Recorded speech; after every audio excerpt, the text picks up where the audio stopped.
Assalamualaikum warahmatullahi wabarakatuh. Waalaikumsalam warahmatullahi wabarakatuh. Bismillahirrahmanirrahim. Alhamdulillahi rabbil alamin.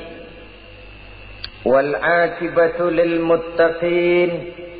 Wala udwana illa 'alal zalimin.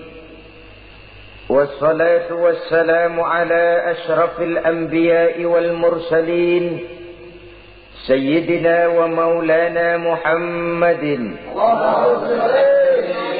وعلى آله وأصحابه المجاهدين الطاهرين أما بعد. Saudara-saudara kaum muslimin rahimakumullah. Setiap kita muslim di dalam kehidupan ini selalu ingin dicintai oleh Allah Subhanahu wa ta'ala. Dan tidak seorang pun di antara kita yang hidup ingin dimurkai oleh Allah Subhanahu wa ta'ala. Jangankan lagi dimurkai Allah, dimarahi tetangga saja kita kadang-kadang sudah merasa tidak enak. Padahal bagaimanapun, kalau sekadar dimarahi tetangga, kita masih bisa menghindar, pergi atau pindah ke tempat lain. Tahun depan kita kembali lagi barangkali sudah bisa berdamai. Tapi jikalau Allah yang murka kepada kita, padahal alam ini adalah miliknya belaka, rasanya kemana lagi langit tempat kita bernaung, dan kemana lagi bumi tempat kita berpijak. Setiap orang ingin dicintai Allah, tapi tidak setiap orang mau melakukan perbuatan-perbuatan yang kalau dikerjakannya Allah akan cinta kepadanya. Dan setiap orang tidak ingin dimurkai Allah, tapi orang kadang-kadang tanpa sadar melakukan perbuatan-perbuatan yang justru dimurkai oleh Allah Subhanahu wa ta'ala. Pada pertemuan kali ini ingin saya sampaikan kepada hadirin satu hadis qudsi di mana Allah Subhanahu wa taala berfirman melalui lisan Nabi besar Muhammad sallallahu alaihi wasallam, "Uhibbu thalathan wa hubbi li thalathin ashad." Aku cinta, kata Allah, kepada 3 macam golongan manusia, tapi aku lebih cinta lagi kepada yang 3 macam lagi. Jadi ada yang sekedar dicintai Allah, ada yang lebih lagi dicintai oleh Allah Subhanahu wa ta'ala. Siapa mereka? Mari kita ikuti satu persatu isi daripada hadis qudsi ini. Yang pertama, uhibbu ahlas sakha. Aku cinta, kata Allah, kepada orang-orang yang pemurah. Aku cinta kepada orang-orang yang ringan tangan, mempunyai kepekaan sosial yang tinggi, gemar menolong orang yang memang memerlukan pertolongan. Aku cinta kepada orang-orang yang semacam itu. Saudara-saudara kaum muslimin rahimakumullah. Di zaman sekarang ini, seiring dengan makin tajamnya persaingan hidup, makin tingginya tensi ekonomi, antara tenaga kerja yang masuk pasaran dengan lapangan kerja yang tersedia jauh dari memadai, gaya hidup orang sumsip, semakin individualis. Timbullah sikap hidup elu-elu, gua-gua. Kepekaan sosial mulai lentur dan luntur, tapi tidak terwujud di dalam kehidupan sehari-hari. Padahal agama mengajarkan Allah cinta kepada orang-orang yang bermurah tangan, gemar melakukan pertolongan, peka melihat penderitaan dan kesulitan orang lain. Adalah Allah melebihkan rezeki sebagian kita dari yang lain. Dimaksudkan untuk saling tolong menolong, bahu-membahu dan bantu-membantu. Sehingga dengan demikian, apa yang disabdakan Nabi dalam hadis, Ar-Rahimuna yarhamuhumur Rahman, irhamu ahlal ardi yarhamkum man fis sama. Orang-orang yang punya sifat belas kasih akan dikasihi oleh Allah Subhanahu wa ta'ala. Sayangi yang di permukaan bumi, nanti yang di langit akan sayang kepadamu, akan turun rahmahnya kepada kita bersama. Alangkah nikmatnya kehidupan ini, jikalau yang berkuasa menyayangi yang lemah lalu melindunginya, jikalau yang alim menyayangi yang awam lalu membimbingnya, jikalau yang kaya menyayangi yang miskin lalu mengulurkan tangan memberikan bantuannya, akan terciptalah rahmah dalam kehidupan. Tapi jikalau sebaliknya, yang berkuasa malah menindas dan menekan yang lemah, yang alim malah membodoh-bodohi yang memang sudah bodoh, sementara yang kaya menyantap yang miskin, akan terjadilah bala dan bencana dalam kehidupan. Bukan lagi rahmah yang turun, melainkan azab akan menimpa kita secara keseluruhan. Begitulah terdapat tirai halus yang memisahkan kita dari konsep ajaran agama kita yang luhur. Agama mengajarkan yadul ulya khairun min yadi sufla, bahwa tangan di atas lebih baik daripada tangan yang di bawah. Orang yang memberi lebih baik daripada orang yang menerima. Tapi yang kita praktekkan, kita selalu berada pada posisi tangan di bawah. Menjadi umat yang manja, yang lemah, padahal bukan tidak punya potensi. Tapi mungkin karena kita tidak pandai menginventarisir potensi. Kadang-kadang ada panitia pembangunan masjid, membangun masjid, meletakkan batu pertama, sekaligus jadi batu terakhir. Setelah itu la yamutu wa la yahya, hidup tidak kelihatan geraknya, mati pun tidak ketahuan kuburannya. Masjid impoten, pesantren terbengkalai, majelis taklim terlunta-lunta, rumah sakit Islam tak kunjung selesai. Tidak adakah orang Islam yang kaya? Banyak. Tidak adakah orang Islam yang punya posisi kunci, posisi basah, posisi menentukan? Banyak. Secara jujur kita harus berkata, yang belum banyak ialah yang mau berbuat atas nama dan demi kepentingan agamanya. Kita juga bukan tidak punya potensi. Kita tidak pandai menginventarisir potensi untuk kepentingan dan kemaslahatan kita bersama. Saudara-saudara kaum muslimin rahimakumullah. Dengan demikian, kita bisa lihat dalam kehidupan sehari-hari di masjid misalnya.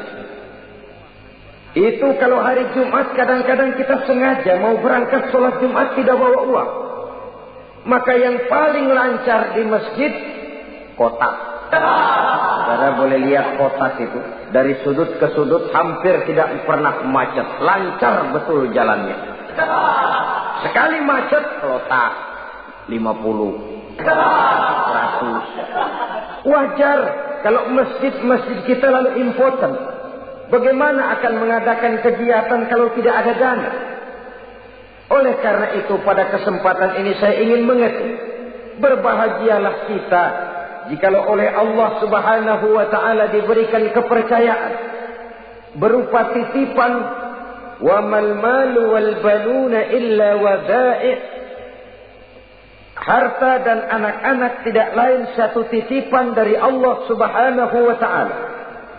Dan pada satu saat, titipan itu akan diambil oleh yang empunya. Allah cinta kepada orang-orang yang pemurah. Allah akan memberikan balasan yang berlipat ganda. Kalau saudara bersedekah kepada anak yatim, bukan si yatim itu yang akan membalasnya. Kalau saudara membantu pembangunan masjid, bukan panitia masjid yang akan memberikan ganjarannya. Kalau saudara membangun pondok pesantren, bukan kiai yang punya pesantren yang akan memberikan balasannya. Allah Subhanahu wa ta'ala melalui jalan yang tidak kita sangka-sangka melalui jalan yang dalam istilah Quran disebut min haitsu la yahtasib, melalui jalan yang tidak pernah kita hitung, kita sangka sama sekali. Jalan gaib yang hanya Allah saja yang maha tahu. Sebaliknya, wa hubbi lil faqir as-sakhi asad, kata Allah. Aku cinta kepada orang-orang yang pemurah, tapi aku lebih cinta lagi kepada orang-orang miskin yang pemurah. Orang kaya pemurah, Allah cinta. Orang miskin pemurah, Allah lebih cinta. Kenapa? Kalau orang kaya sodakoh 5.000 rupiah misalnya, orang miskin pun sodakoh 5.000 rupiah, sama jumlahnya, sama ikhlasnya, sama halalnya, tapi besarnya pahala lebih besar sodakoh si miskin yang 5.000 rupiah itu ketimbang si kaya yang juga 5.000 rupiah. Kenapa maka demikian? Oh, buat orang kaya uang 5.000 apalah artinya. Tapi buat si miskin, untuk jumlah 5.000 itu dia harus peras keringat, banting tulang, pergi pagi, pulang sore, kaki jadi kepala, kepala jadi kaki.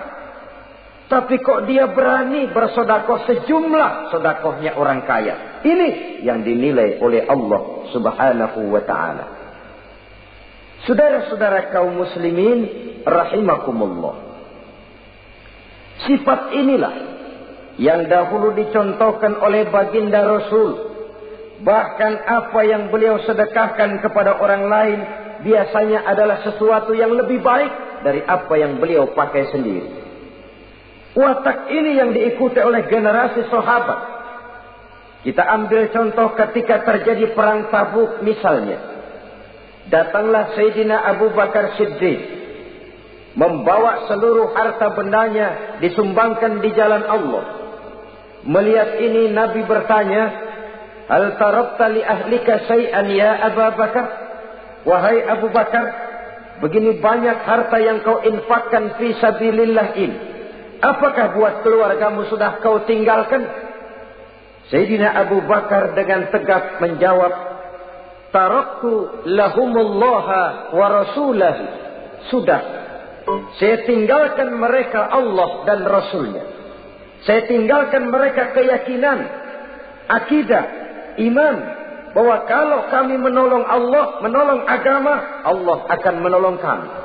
Bahwa kami tidak akan jadi melarat karena memperjuangkan agama. Bahwa kami tidak akan jatuh miskin kalau harta ini kami belanjakan di jalan Allah.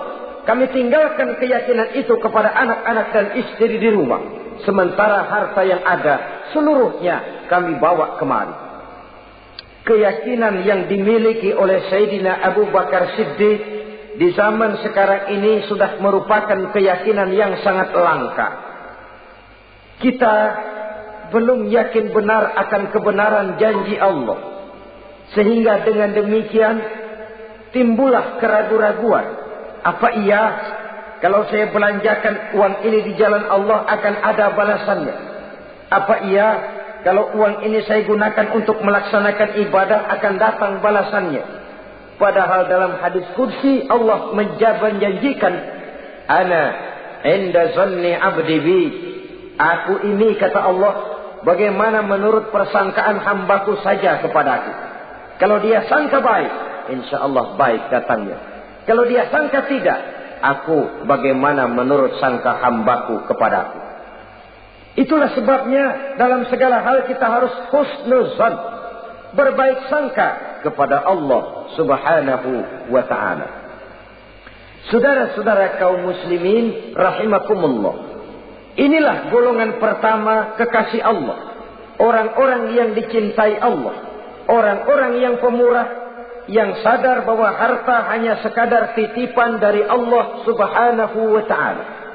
Dan harta menurut Nabi, apabila sudah kita belanjakan di jalan Allah, dia akan berkata, pertama, kuntu qalilatan fakassartani, jumlahku sebenarnya sedikit, tapi lantaran engkau sedekahkan aku, engkau belanjakan aku di jalan Allah, maka jumlahku jadi banyak.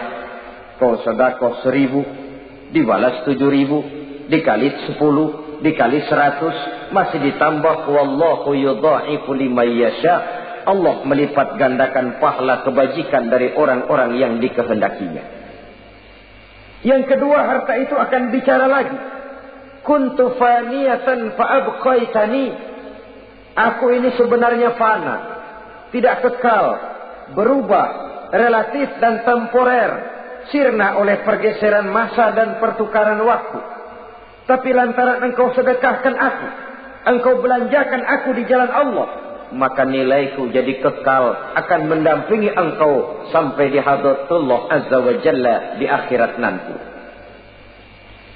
Jadi harta yang kita tumpuk-tumpuk, yang kita sangka akan mengekalkan kita sampai tidak akan miskin 7 keturunan, dengan segala macam cara kita tempuh, dia bukan harta yang kekal. Yang kekal yang kita belanjakan di jalan Allah subhanahu wa ta'ala. Itu milik kita yang benar-benar akan kita nikmati. Yang ketiga, harta itu akan berkata lagi, kunta harisi fal'ana sirtu harisaka. Dahulu kamulah yang menjaga saya, tapi sekarang setelah saya sedekahkan, setelah engkau sedekahkan aku, setelah engkau belanjakan aku di jalan Allah, bukan engkau lagi yang jaga aku, kata si harta. Akulah yang akan menjagamu. Di dunia orang yang rajin sedekah, sedekahnya itu menolak bala, terhindar dari segala bencana dan musibah.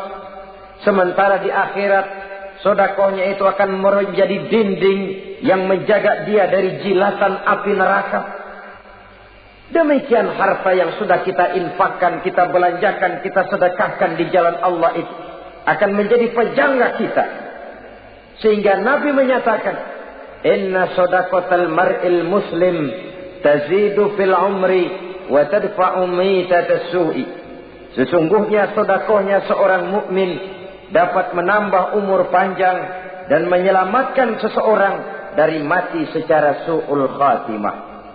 Marilah kita melihat bahwa agama ini memerlukan kita, bahwa umat ini mengharapkan pengorbanan kita.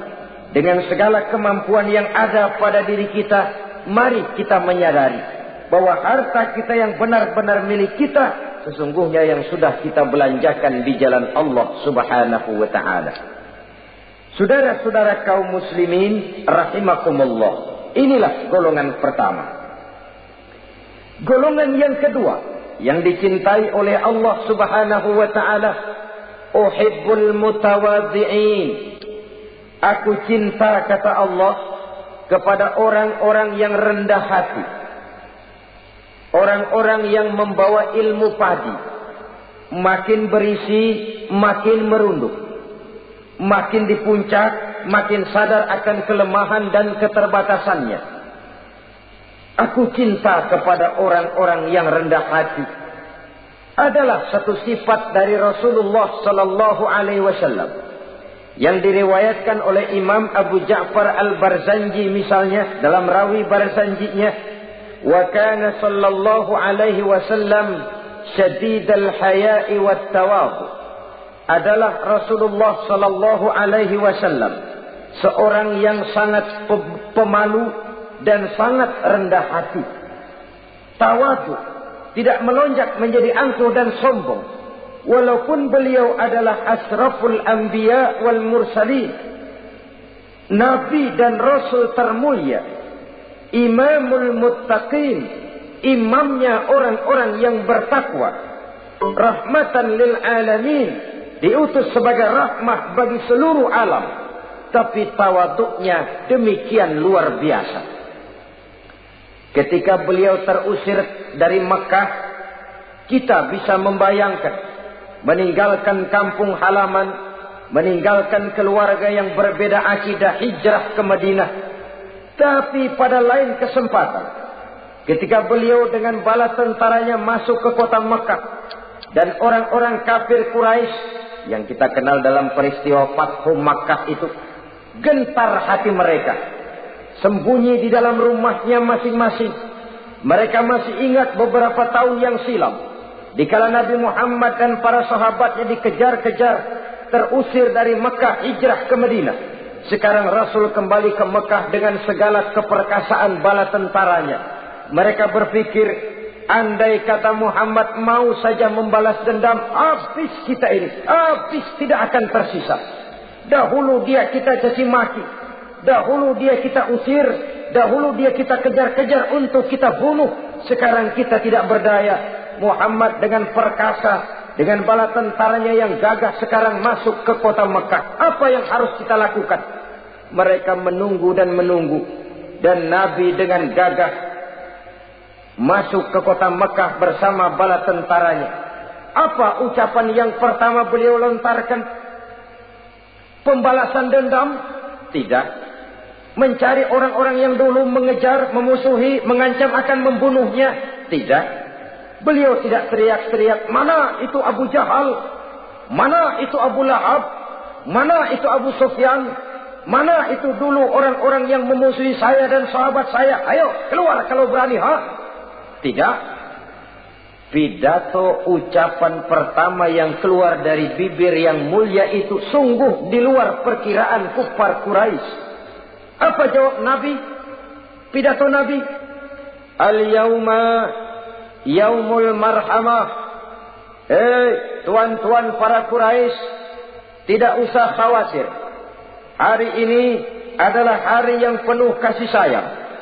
Saya masuk ke kota Makkah semata-mata untuk menunaikan ibadah. Tidak akan ada balas dendam. Tidak akan ada pertumpahan darah. Siapa yang masuk ke Masjidil Haram dia aman. Siapa yang masuk ke Masjidil Haram dia tenang, tidak akan diganggu barang sedikit pun. Bersih hatinya dari balas dendam. Tidak ada watak untuk menunjukkan kepungahan pada beliau berada di puncak kejayaan. Tidak. Ini yang disebut syadidul haya wat tawadhu. Sangat rendah hati. Tidak melonjak menjadi angkuh dan sombong lantaran keberhasilan yang pernah dicapainya. Uhibbul mutawadhi'in. Aku cinta kepada orang-orang yang rendah hati. Makin berkuasa, makin rendah hati. Makin berilmu, makin rendah hati. Makin kaya, makin tawadhu. Wa hubbi lil ghaniyil mutawadhi ashad. Tetapi kata Allah, aku lebih cinta lagi kepada orang-orang kaya yang rendah hati. Orang miskin tidak sombong, Allah cinta. Orang kaya tidak sombong, Allah lebih cinta. Sebabnya apa? Rasa-rasanya kalau ada orang miskin tidak sombong, memang sudah harusnya. Tapi kalau ada orang kaya, apa saja dia punya. Kebunnya ada di mana-mana, kendaraannya sejumlah keluarganya, uangnya, depositonya ada di berbagai bank, pabriknya banyak. Apa saja dia punya, tapi tidak sombong, tawadhu. Ini yang lebih dicintai oleh Allah Subhanahu wa ta'ala. Saudara-saudara kaum muslimin rahimakumullah. Oleh karenanya, hadis qudsi ini menanamkan kesadaran kepada kita bersama.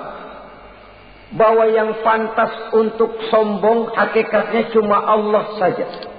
Itu sebabnya salah satu asmaul husna Allah disebut al-mutakabbir. Kalau Allah sombong, wajar, karena memang tidak ada Tuhan lain selain Allah. Alam dan seluruh isinya adalah miliknya belaka. Tidak ada satupun yang bisa mengklaim. Al-mutakabbir huwallah. Yang pantas sombong hanya Allah Subhanahu wa ta'ala. Saudara-saudara kaum muslimin rahimakumullah. Yang ketiga, orang yang dicintai oleh Allah Subhanahu wa ta'ala, uhibbut taibin. Aku cinta kepada orang-orang yang bertaubat. Kepada orang-orang yang apabila berbuat kesalahan, dia segera sadar. Dijadikannya kesalahan itu sebagai satu pelajaran untuk tidak diulanginya lagi pada masa yang akan datang. Adalah lebih baik kita mulai dari kertas yang kelabu, hitam sekalipun.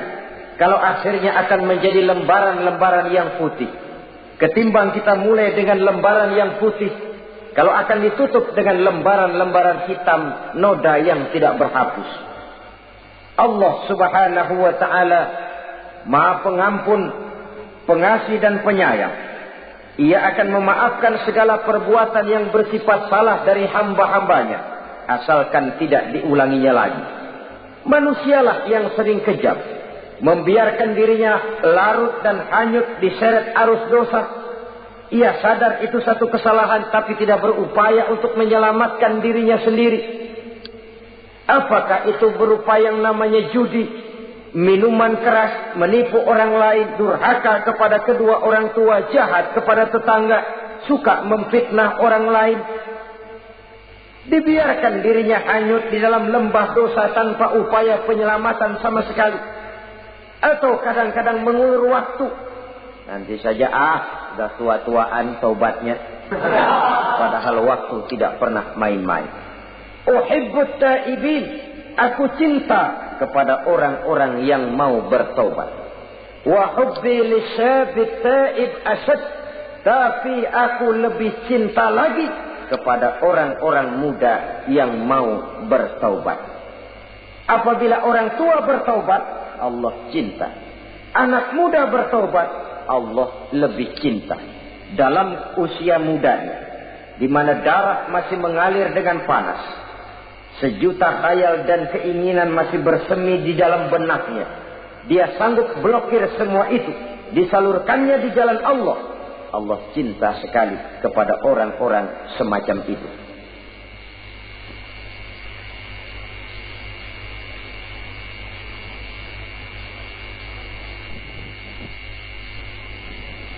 Saudara-saudara kaum muslimin rahimakumullah. Kalau tadi sudah saya jelaskan 3 golongan orang-orang yang dicintai Allah, yakni para kekasih Allah. Orang-orang yang pemurah, gemar memberikan pertolongan. Kemudian yang kedua, orang-orang yang rendah hati. Dan yang ketiga adalah orang-orang yang suka bertaubat. Maka kemudian hadis qudsi ini dilanjutkan oleh Allah Subhanahu wa ta'ala dengan menjelaskan lawanan dari 3 golongan tadi. Kalau 3 golongan tadi adalah orang-orang yang dicintai Allah, maka 3 golongan yang berikutnya adalah mereka yang dibenci, dimurkai oleh Allah Subhanahu wa ta'ala. Siapa mereka? Jumlahnya juga 3, lawanan dari yang 3 tadi pertama. Yang pertama, saudara-saudara, abghadul bukhala, aku benci, kata Allah, kepada orang-orang yang bakhil, orang yang kikir, orang yang diberikan amanah berupa harta, lalu tidak tersentuh hatinya melihat kesulitan dan penderitaan orang lain. Tetangganya meratap dan merintih kelaparan, sementara ia dengan tenang berpangku tangan, padahal ada kelebihan rizkinya. Ia tahu kesulitan orang lain, tapi ia tidak berusaha mengulurkan tangan memberikan bantuan. Kenapa seseorang bisa terjebak ke dalam penyakit bakhil bin kikir alias pelit seperti ini? Oleh karena harta benda dunia itu sudah berakar kuat di hatinya. Tidak mau lepas lagi ia dari sana. Tidak mau berpisah ia dengan harta itu walau sedikit jua pun. Dan memang para ulama sufi mengajarkan, orang kaya itu ada 2. Ada orang kaya hakiki, ada orang kaya majazi. Orang kaya hakiki, orang kaya sebenarnya adalah orang yang kaya hatinya. Luas cakrawala pandangannya, terbentang nuansanya, tidak cuplik melihat karunia yang diberikan Allah dalam kehidupan ini. Orang yang kaya hati, inilah orang kaya hakiki. Adapun orang kaya majazi adalah orang yang banyak hartanya tapi miskin hatinya. Hidupnya sudah melimpah tapi ia selalu merasa kurang, maka ia tidak pernah cukup. Posisinya sudah kaya tapi ia masih merasa miskin, maka ia pun selalu miskin.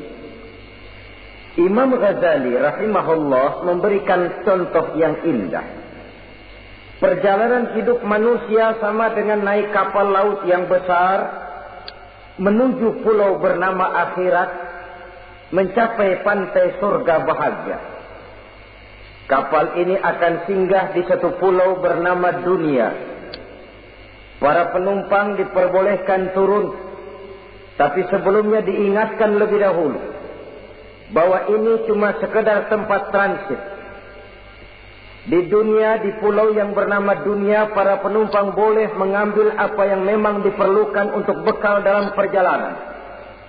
Tapi jangan lupa bahwa kapal akan melanjutkan perjalanan menuju kepulauan akhirat yang kekal dan abadi. Maka turunlah para penumpang ke pulau yang bernama dunia ini. Macam-macam tingkah lakunya ketika mereka menjejakkan kaki ke pulau dunia. Ada yang tetap sadar kepada pesan nakoda. Dia turun ke pulau yang bernama dunia, yang hijau, ranau, indah, memikat, mempedaya, mempesona. Tapi ia tetap sadar, ini cuma tempat transit. Ini cuma tempat persinggahan sementara. Bukan ini tempat yang akan saya tuju. Kapal akan segera berangkat. Saya harus bersiap-siap. Diambilnya apa yang diperbolehkan di pulau bernama dunia sebagai bekal menuju perjalanan akhirat. Dan setelah itu dia segera kembali ke kapal untuk melanjutkan perjalanannya. Ada pula penumpang yang lalai. Ketika turun ke pulau bernama dunia ini, ia lupa kepada pesan sang nakoda. Ia terpedaya oleh hijau ranaunya kepulauan dunia. Ia terpikat oleh gemerlapnya kehidupan dunia. Sibuklah seluruh waktunya untuk mengambil segala yang ada di kepulauan dunia ini. Ia menyangka bahwa ia sudah sampai kepada tujuan yang sebenarnya. Dikala peluit kapal berbunyi, pertanda kapal akan segera berangkat, rupanya baru sadar dia bahwa ini bukan tujuan yang sebenarnya. Ia berusaha kembali ke kapal, walaupun masih bisa ikut naik kapal, tapi sayang tempatnya sudah ditempati oleh orang lain. Inilah contoh dari orang-orang yang kehidupan dunia telah melalaikan mereka daripada tujuan akhirat. Yang lebih celaka adalah nasib penumpang ketiga. Mereka yang tertinggal sama sekali di kepulauan dunia ini. Mereka lah orang-orang kafir, orang-orang munafik, orang-orang musyrik. Bagi mereka surgalah dunia ini. Bila kehidupan dunia berakhir, berakhir pula lah surganya sampai di situ. Ia menyangka sudah sampai kepada terminal akhir, padahal cuma sekedar halte, tempat di mana kapal singgah sebentar saja untuk melanjutkan perjalanan menuju kepulauan akhirat yang kekal dan abadi. Saudara-saudara kaum muslimin rahimakumullah, orang-orang yang sadar bahwa dunia cuma sekedar satu tempat transit, maka kesadaran itu menggugah dia kepada keyakinan terhadap kalimat inna lillahi wa inna ilaihi raji'un. Segalanya datang dari Allah, segalanya akan kembali kepada Allah. Tidak ada yang dibawanya saat ia terlahir ke alam dunia ini, dan tidak akan ada yang dibawanya kembali saat ia keluar meninggalkan alam dunia ini, kecuali iman dan amal soleh yang dikerjakannya di dalam kehidupan kita. Bukan bakhil yang menyebabkan orang cepat jadi kaya. Bukan pemurah yang menyebabkan orang jatuh miskin dan bangkrut. Tetapi kesadaran bahwa segalanya datang dari Allah, segalanya akan kembali kepada Allah, akan membuat kita walaupun memiliki harta dan benda, tapi ia tidak berurat dan berakar di dalam hati. Abghadul bukhala, kata Allah, aku benci kepada orang-orang yang bakhil. Kadang-kadang jangankan untuk orang lain, untuk kepentingan agama, dirinya sendiri saja tidak bisa menikmati kekayaannya. Kaya dia sebenarnya, tapi dia tidak sadar akan kekayaannya.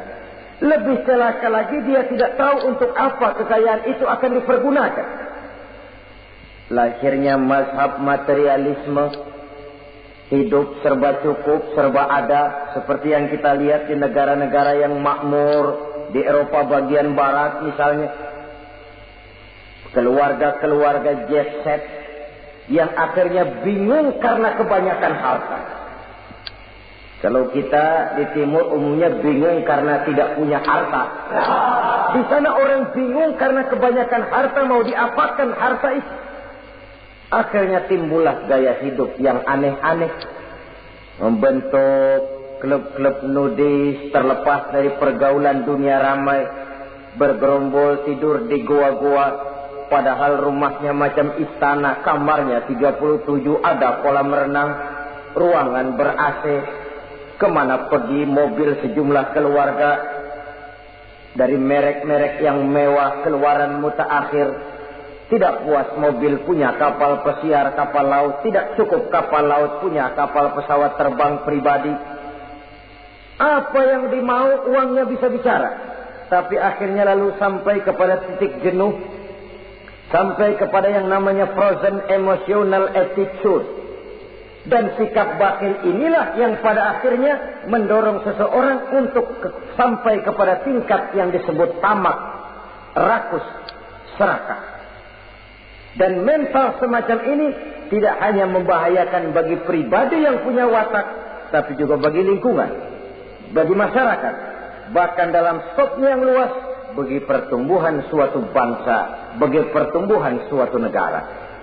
Sikap-sikap tamak, rakus, serakah, mau menang sendiri, mau kuasa sendiri, mau basah sendiri, mau kaya sendiri, persetan dengan orang lain, adalah sikap-sikap yang tidak saja bertentangan dengan ajaran agama kita, tapi juga bertentangan dengan falsafat dasar kehidupan bangsa kita, yakni Pancasila. Saudara-saudara kaum muslimin rahimakumullah. Lawanannya kemudian Allah menyatakan, wa bughdi lil ghaniyil bakhil asyad. Aku benci kepada orang yang bakhil, tapi aku lebih benci lagi kepada orang-orang kaya yang bakhil. Kalau orang miskin pelit, barangkali masih orang berkata pantaslah dia tuh pelit, miskin. Tapi kalau kaya, bakhil, kaya, pelit, rasanya orang menyayangkan. Apa saja dia punya, tapi bakhil, pelit, tidak sadar bahwa itu adalah amanah Allah yang satu saat akan dimintakan pertanggungan jawab di padang mahsyar nanti. Inilah golongan pertama yang dibenci oleh Allah Subhanahu wa ta'ala. Golongan yang kedua, abghadul mutakabbirin. Aku benci kepada orang-orang yang sombong. Baik sombong oleh karena kekuasaan, kekuatan, wewenang, jabatan. Baik sombong oleh karena ilmu pengetahuan, skill, keahlian, kemampuan. Baik sombong oleh karena harta benda dan kekayaan. Sombong dalam segala bentuknya tidak disenangi oleh Allah Subhanahu wa ta'ala. Inilah yang saya maksud tadi dengan membawa ilmu padi seharusnya. Semakin berisi, semakin merunduk. Sebab pepatah orang-orang tua kita bilang, air beriak tanda tak dalam, tong kosong bunyinya nyari. Orang belajar silat kalau baru dapat 2-3 jurus memang genit, bukan main. Sesuatu yang barangkali sudah lumrah dalam kehidupan. Tapi yang diajarkan oleh agama, abghadul mutakabbirin, aku benci kepada orang-orang yang sombong. Al-Quran syarat dengan contoh-contoh baik dari perjalanan sejarah, baik dari perjalanan para hidup para nabi dan para rasul, seluruhnya merupakan tamsil, contoh dan ibarat bagi kita bersama. Fanzuru kaifa kana akibatul mukazzibin, fanzuru kaifa kana akibatul mujrimin. Berjalanlah kamu di permukaan bumi, lihat bagaimana akibat yang diderita oleh para pendusta, lihat bagaimana akibat yang diderita oleh para pembuat dosa, oleh orang-orang yang sombong, angkuh, congkak dan takabur. Mereka satu demi satu mengalami kehancuran, tenggelam di perut sejarah. Kurang apa Fir'aun? Kurang apa Raja Namrus? Kurang apa Raja Abrahat?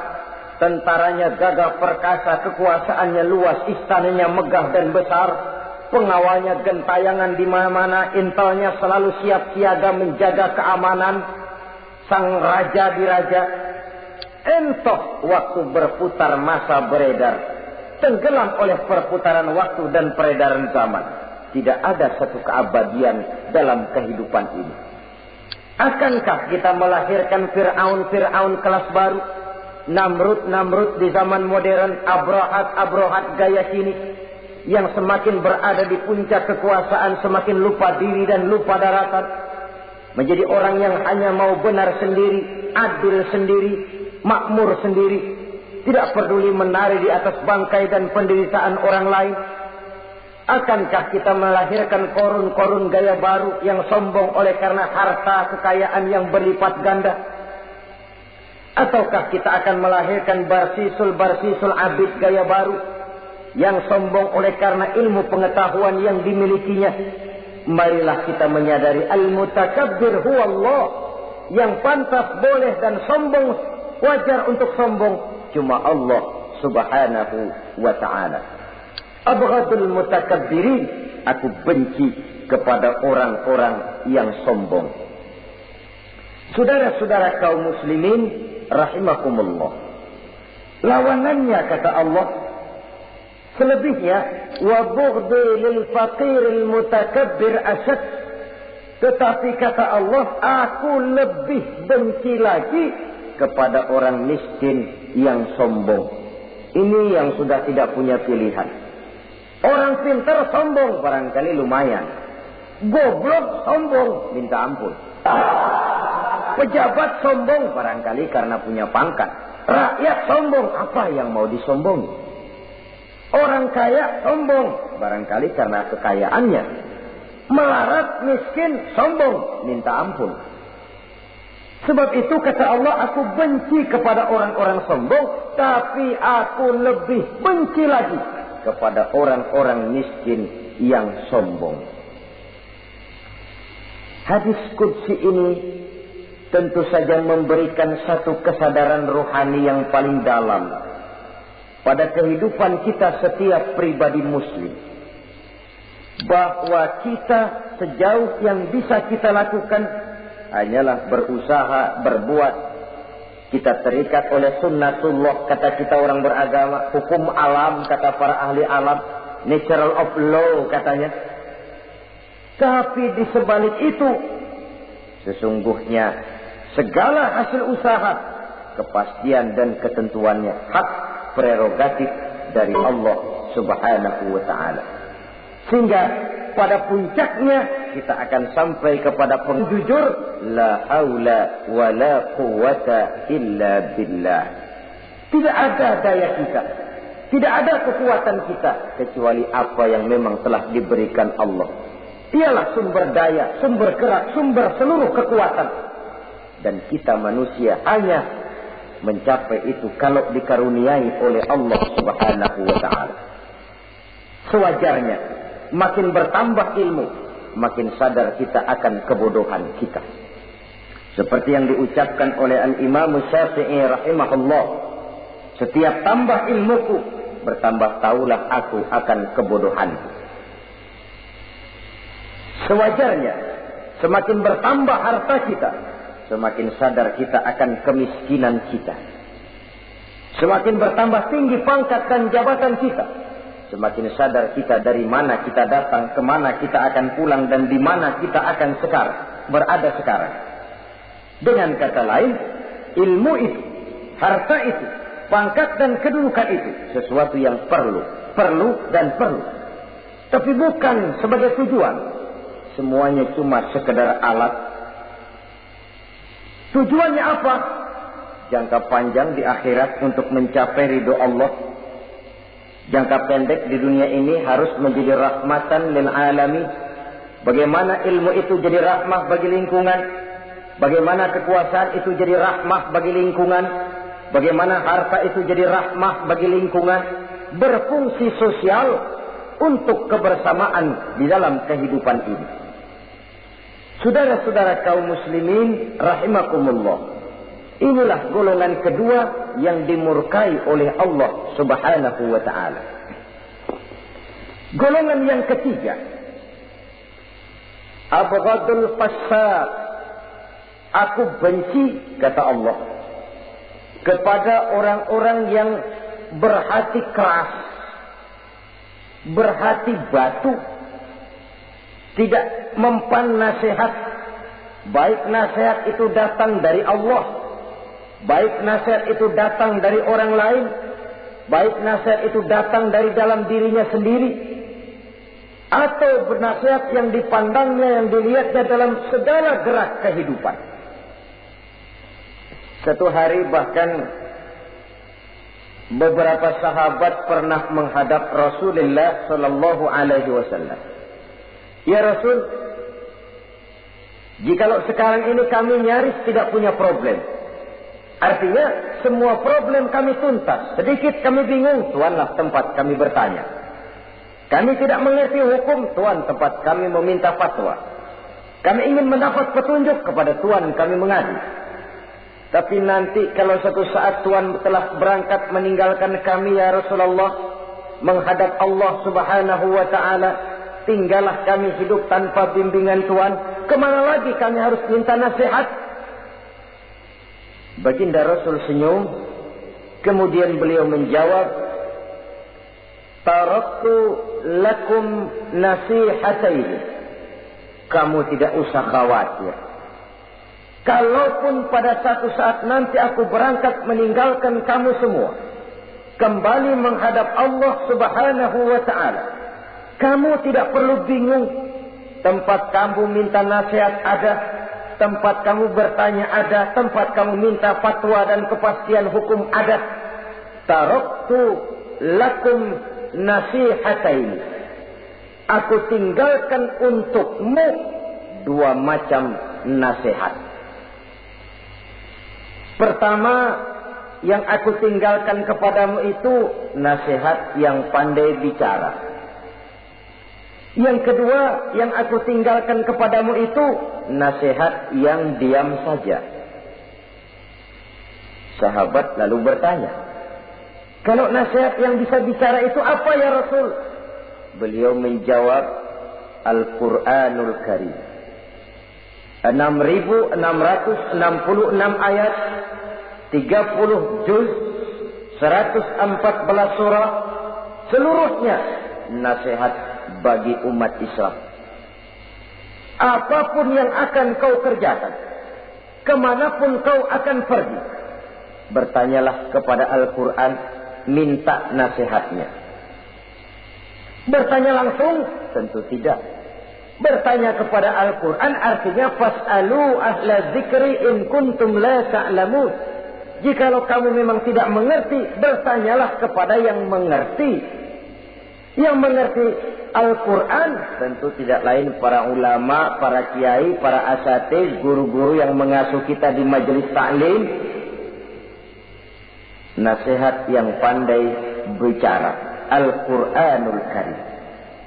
Kemanapun saja kaki akan kita langkahkan, ke arah manapun bumi yang akan kita tuju, mintalah lebih dahulu nasihat Al-Quranul Karim.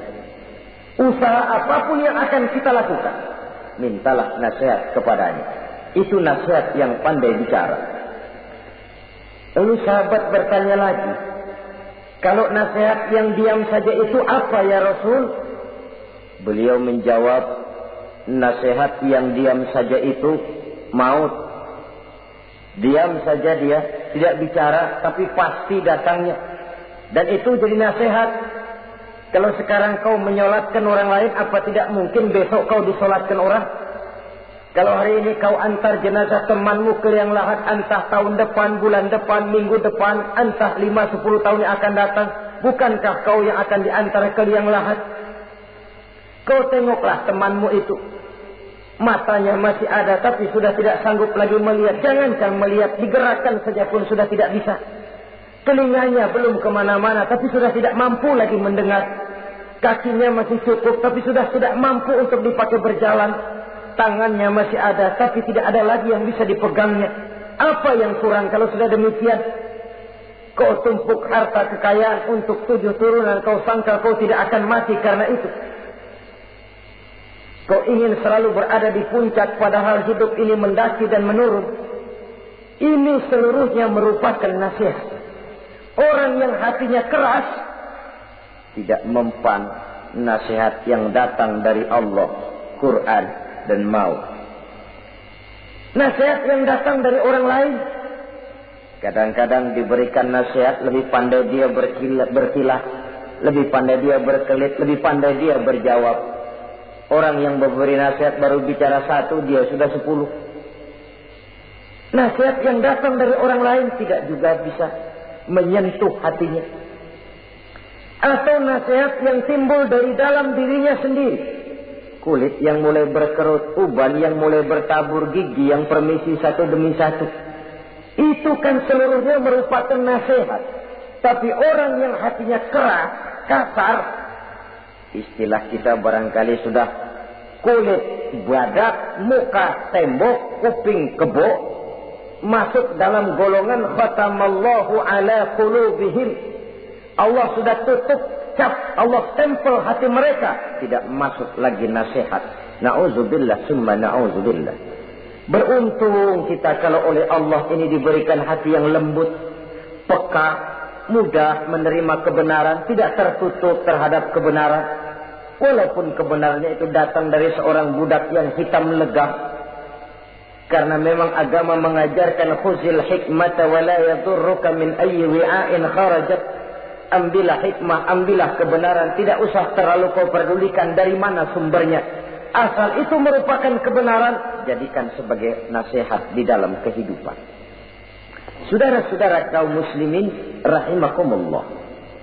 Rugi dan celaka kita kalau sampai diberikan hati yang keras, kasar, masuk dalam qaswatul qalbi, hati yang kasar, keras, tidak mempan nasihat apapun.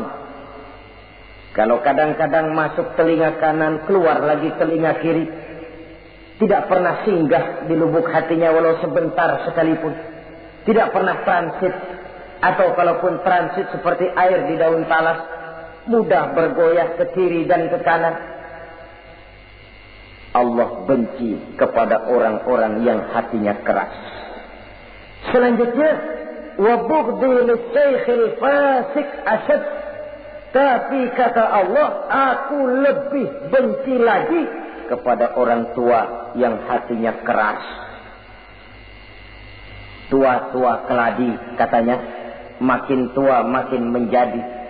Kalau ada anak muda bandel, nakal, setidaknya orang masih punya harapan. Masih ada orang berkata, ya doain aja dah, mudah-mudahan dia makin dewasa, makin lurus jalan hidupnya, makin benar langkahnya, makin sadar rasa keagamaannya.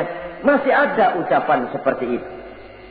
Tapi kalau sudah tua, malah makin gila, orang sudah habis harapan. Paling orang bilang, tua aki-aki, udah asar, udah maghrib, udah dekat ke lubang kubur, bedung menggerib masih nyingsot aja di perapatan. Saudara-saudara kaum muslimin, habis rasanya harapan orang. Aku benci kepada orang yang hatinya keras, tapi aku lebih benci lagi kepada orang tua yang berhati keras. Kenakalan remaja dibenci Allah, kenakalan orang-orang tua lebih dibenci oleh Allah Subhanahu wa ta'ala.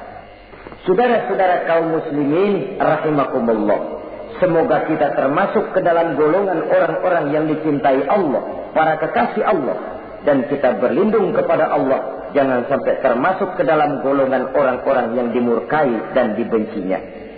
Inilah yang kita bicarakan pada pertemuan kali ini. Terima kasih dan mohon maaf. Wassalamualaikum warahmatullahi wabarakatuh. Waalaikumsalam warahmatullahi wabarakatuh.